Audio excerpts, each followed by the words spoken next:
तर महायुतीत दोन मोठ्या नेत्यांमध्ये खटके उडाले। सुनील तटकरे कुणाचेही होऊ शकत नाही। तटकरे जिथे जेवतील तिथे छेद करतील अशी टीका रामदास कदम यांनी केली। तर मी गटारात दगड टाकून अंगावर घाण उडवून घेत नाही असा पलटवार सुनील तटकरे यांनी केलाय। सुनील तटकरेच्या बाबतीमध्ये काही होऊ शकतं।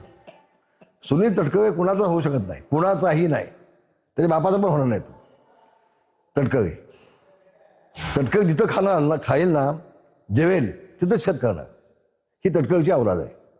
तर तटकरेच्या बाबतीमध्ये न बोलणं अधिक चांगलं आहे असं मला वाटतं। रामदासांनी आज सकाळी कोर्टात टीका केली की तटकरेवरती विश्वास ठेवण्याची परिस्थिती नाही आहे। प्रत्येक गोष्टीत ते जिथे शब्द देते तो फिरवतात। नाही का आज अचानक मधीच रामदासभाईंनी त्यांचे फार मोठे ज्येष्ठ नेते, त्याच्यामुळे का त्यांनी आज एकदम माझी आठवण सकाळच्या प्रहरी केली, राम प्रहरी का आठवण झाली मला काय कळलं नाही।